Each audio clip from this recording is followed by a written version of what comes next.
technologiques. Nous testons l'éthique et leur application pour de nombreux pays au fin d'améliorer les chaînes de valeur. Et ensuite, ce sont là les éléments. Pour ce qui est des échanges de produits, sont des interventions très importantes pour le développement des chaînes de valeur. Ce sont les trois éléments les plus importants sur lesquels il faut qu'on veille dans la planification de tout développement de chaînes de valeur. On pourrait l'appliquer aux commerçants, aux transporteurs, aux agriculteurs, à tout le monde. Ce sont donc trois éléments des plus importants. Le problème, c'est qu'il y a des défis pratiques à la mise en œuvre de ces éléments. Mais il y a la plateforme d'innovation, parce que c'est une chose que de vouloir innover, mais il faut pouvoir utiliser une plateforme fonctionnelle pour que les innovations ou les technologies puissent être appliquées. Et il y a des défis spécifiques parce que la plupart des populations se trouvent dans des zones très éloignées et il y a eu des éléments qui ont été utilisés, à savoir il y a des problèmes de distribution, etc. Et également les coopératives qui ont été testées et organisées dans de nombreux pays africains. Mais jusque-là, le succès reste encore à être prouvé. Les coopératives posent énormément de problèmes. Nous avons également évalué les meilleures pratiques pour savoir à quel point, donc, comment on peut bien organiser ces différents systèmes, parce que je n'ai pas beaucoup de temps, je ne veux pas entrer dans le détail de ces pratiques, vous les trouverez dans le document. Ainsi, le Bénin, par exemple, envoie les principaux agriculteurs pour la formation dans les technologies et ceux-là, étant des chefs de file, viendront disséminer cela. Il y a le Ghana qui a une expérience de foire des intrants. Vous avez le Zimbabwe qui a développé les plateformes mobiles et qui s'avère être une bonne organisation des marchés. Nous avons par ailleurs des contrats de tierce partie entre les traitements, les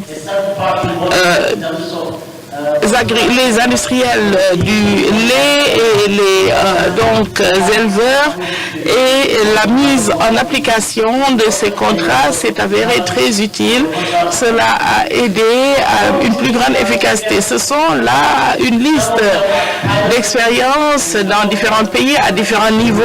Certains sont au niveau expérimental, d'autres à la phase pilote, etc. Je ne peux pas, pour des contraintes de temps, vous entrer dans le détail sur ça. J'en ai fini avec les chaînes de valeur inclusive et nous n'avons pas beaucoup de temps. Je pense à la protection sociale qui fait partie du programme de résilience au changement climatique. Une des interventions donc dans ce domaine, comme je l'ai dit hier, la protection sociale est très importante parce que c'est ce qui permet d'améliorer, d'aplanir les inégalités. Hier, nous avons vu des simulations pour la réalisation des objectifs de Malabo dans certains pays. Tant qu'ils n'auront pas changé leur coefficient de Gini, ils ne pourront pas réaliser les objectifs de Malabo en se contentant d'améliorer les rendements. Il faut des activités de protection sociale. Quelles sont les activités à ce niveau qui sont disponibles? Il y en a de 3 zones. Ces interventions de protection sociale, c'est aplanir la consommation. Il s'agit d'un transfert direct au consommateur sans conditionnalité et sans exigence ou contribution. Il s'agit par exemple d'avoir des tickets pour des produits alimentaires, la nourriture distribuée à l'école et des transferts sociaux comme ce qu'on a en Afrique du Sud. qui est un don de soutien aux enfants et aux personnes du troisième âge. Ce sont des expériences qu'on a en Afrique australe. Et les aides alimentaires d'urgence que la plupart des pays africains ont connues. Il s'agit de transferts directs qui permettent d'améliorer le bien-être alimentaire en quelque sorte, ou le bien-être tout court des populations qui sont vulnérables choquent les autres. Interventions sont donc l'uniformisation des revenus. Il s'agit d'interventions qui aident les pauvres à se procurer des revenus, à générer des revenus. Il s'agit par exemple des interventions sur le marché du travail avec la fixation d'un salaire minimum qui est un instrument de protection sociale, et également dans les travaux publics en Éthiopie, nous avons cette expérience.